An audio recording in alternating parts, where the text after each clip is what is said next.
तो आज हम बात करने वाले हैं डॉक्टर बनने के पूरे सफर के बारे में। ये एक ऐसा सफर है जिसका सपना लाखों लोग देखते हैं। हम आपको क्लास 10 से लेकर एमबीबीएस की डिग्री तक का एक पूरा step by step road map देंगे।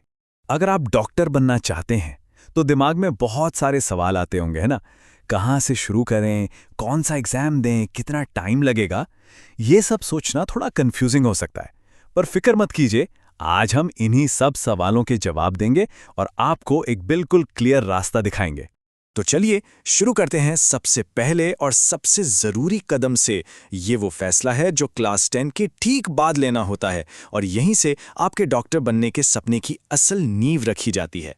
देखिए, सबसे पहली और सबसे ज़रूरी चीज़, क्लास 10 के बाद आपको साइंस स्ट्रीम लेनी है और उसमें भी फिजिक्स, केमिस्ट्री और बायोलॉजी यानी पीसीबी होना कंपलसरी है। एक बात याद रखिए, इस पूरी लड़ाई में बायोलॉजी ही आपका मेन हथियार है।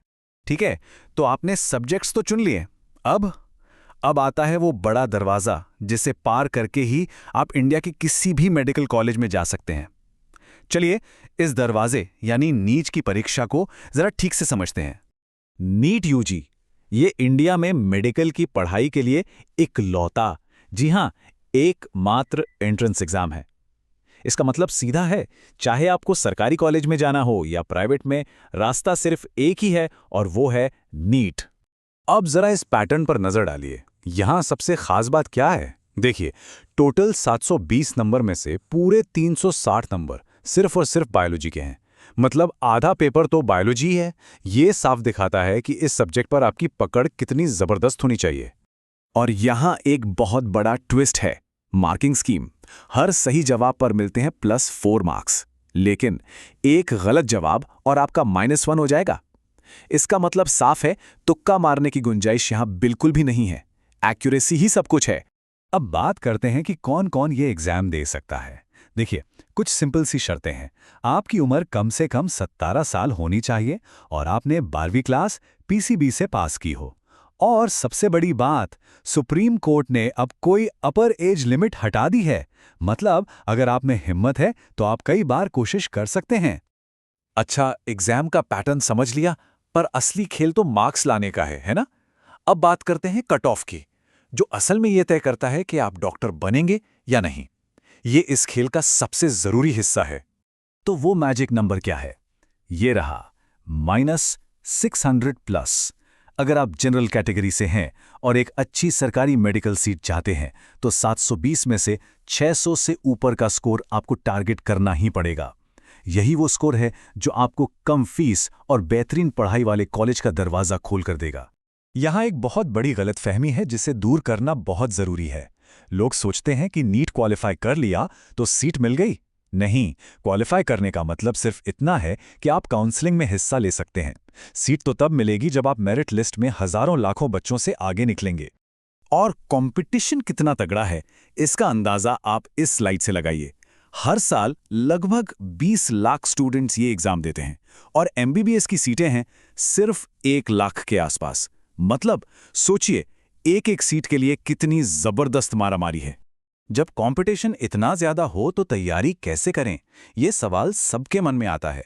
कोचिंग करें या खुद पढ़ें, यही वो फैसला है जो जीत और हार के बीच का फर्क तय कर सकता है। चलिए दोनों ऑप्शंस को देखते हैं। तैयारी के लिए मार्केट में कई ऑप्शन हैं। एक तरफ हैं एलन और आकाश जैसे बड़े नाम जो सालों से तैयारी करवा रहे हैं, लेकिन इनकी फीस लाखों में होती है। और दूसरी तरफ फिजिक्स वाला और अनअकैडमी जैसे ऑनलाइन प्लेटफॉर्म हैं जिन्होंने बहुत ही कम पैसों में अच्छी पढ़ाई को मुमकिन बना दिया है। लेकिन एक सच्ची और ईमानदार सलाह दूं, कोई भी कोचिंग आपकी सीट की गारंटी नहीं ले सकती। असल चाबी तो 3 चीजों में है। आपकी खुद की मेहनत यानी सेल्फ स्टडी, एनसीईआरटी की किताबें जिन्हें आप तैयारी की बाइबल कह सकते हैं, और लगातार मॉक टेस्ट देना। यही सफलता का असली मंत्र है।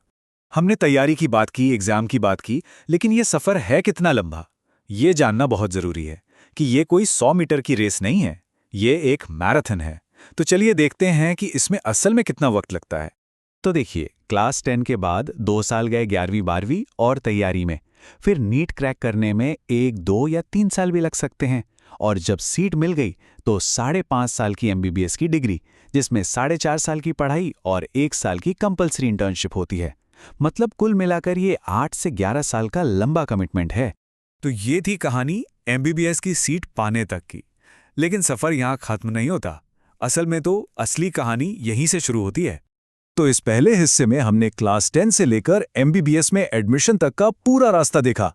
कौन से सब्जेक्ट्स लेने हैं, नीट एग्जाम क्या है, कितना स्कोर चाहिए और तैयारी कैसे करनी है, सब कुछ।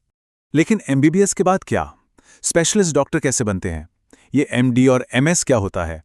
एक सर्जन या एक न्यूरोलॉजिस्ट बनने में और कितने साल लगते हैं?